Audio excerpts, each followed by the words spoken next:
महागठबंधन का हालत देखिए, ये चलेगा नहीं।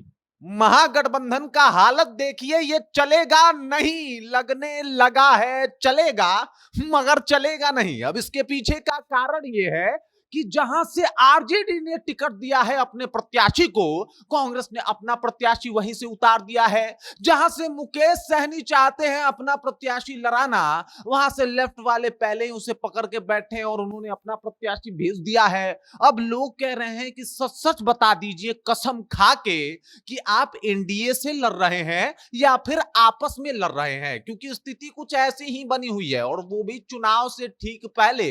लोग कह रहे हैं कि भाई आप फ्रेंडली फाइट का नाम मत दीजिए, इसे कहा जाता है पार्टी में टूट, इसे कहा जाता है पार्टी में दरार, और इसे कहा जाता है कि महागठबंधन संभाले संभलने को तैयार नहीं है।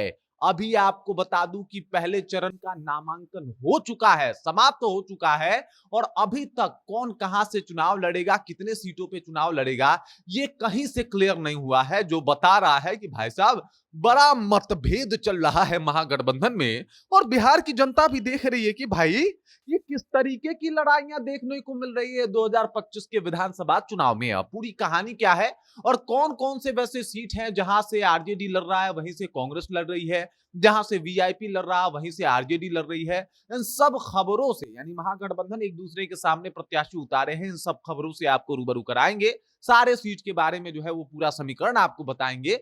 लेकिन उससे पहले मेरा परिचय जान लीजिए। मेरा नाम है रजत और आप जनता जंक्शन देख रहे हैं।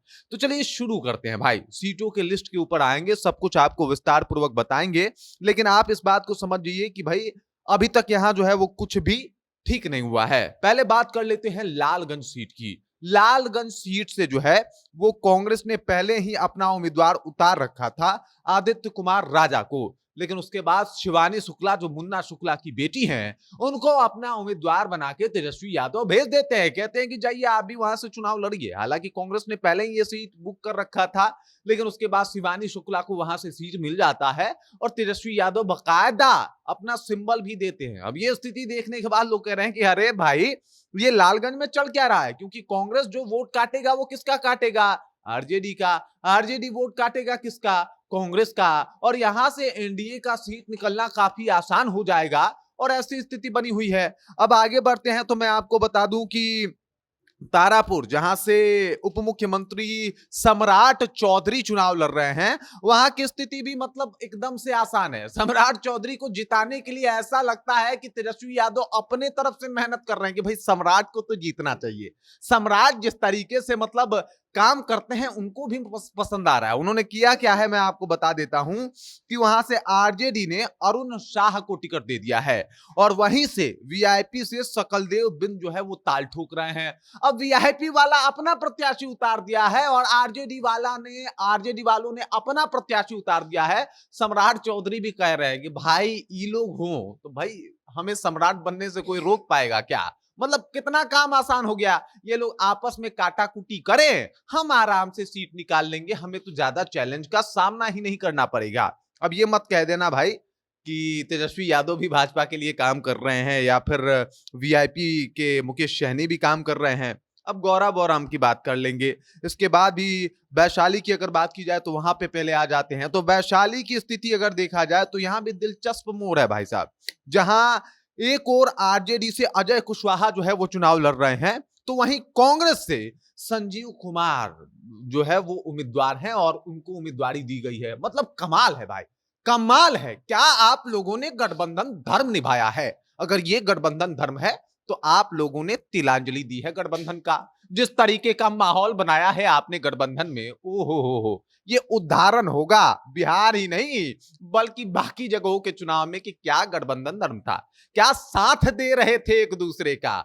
मतलब भाई जीतने का पूरा व्यवस्था तो ऐसे ही किया जाता है।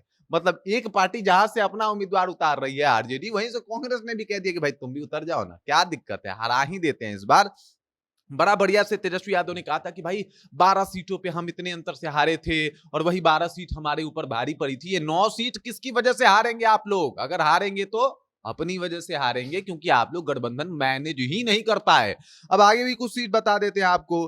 तो वैशाली का ये हाल है। गौरा अगर सीट की बात की जाए तो ये तो हमेशा सुर्खियों में रहता है और यहां से आरजेडी के अफजल अली चुनाव लड़ रहे हैं और वहीं उनके सामने मुकेश सहनी ने अपने भाई संतोष सहनी को मैदान में खड़ा कर दिया है। कमाल है भाई साहब। सहनी साहब तो पहले कह रहे थे चुनाव लड़ेंगे, फिर उन्होंने कहा चुनाव लड़ने की जहमत ही कौन करे, अगर हम एमएलसी बना के आगे हमारा काम बन जाए तो फिर आप वैसे ही कर लेंगे। वैसे भी 2020 का एक्सपीरियंस सहनी साहब के लिए कुछ ज्यादा बेहतर नहीं है।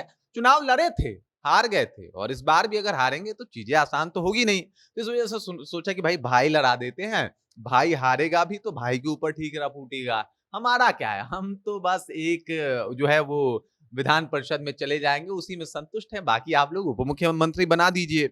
उसके बाद अगर बात की जाए तो कुछ ऐसा ही हाल जो है वो कहलगांव सीट का भी है। यहां से आरजेडी ने जो है वो रजनीश यादव को उम्मीदवार बनाया है, जबकि उनके सामने कांग्रेस ने परवीन कुशवाहा को खड़ा कर दिया है। उसके बाद की अगर बात की जाए तो राजा पाकर से सीपीआई के मोहित पासवान खड़े हैं, जबकि जबकि कांग्रेस ने प्रतिमा दास को वहां से अपना टिकट जो है वो दे दिया है। इसके अलावा बछवाड़ा सीट से सीपीआई के अवधेश राय उम्मीदवार हैं, वहीं कांग्रेस ने गरीब दास को वहां से उतार दिया है।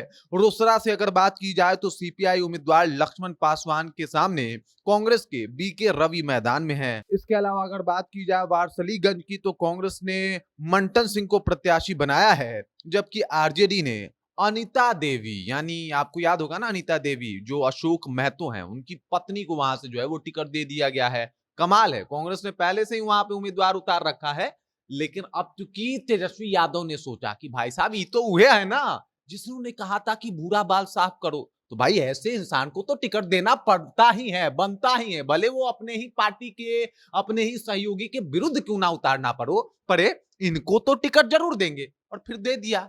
कमाल चल रहा है भाई, महागठबंधन की स्थिति में महासिर फुटअव्वल चल रहा है। लोग उदाहरण दे रहे हैं कि गठबंधन तो बहुत देखे, लेकिन ऐसा गठबंधन पहली बार देखा है। दिलवाले तो बहुत देखे, लेकिन ऐसा दिलवाला पहली बार दिखा है। बाकी इस खबर, इस जानकारी को लेकर आप क्या सोचते हैं, आपके जहन में क्या कुछ चल रहा है, कृपया कमेंट कीजिए और अपना विचार हम तक पहुंचा दीजिए। बाकी आप देख रहे हैं जनता जंक्शन और मेरा नाम रजत है।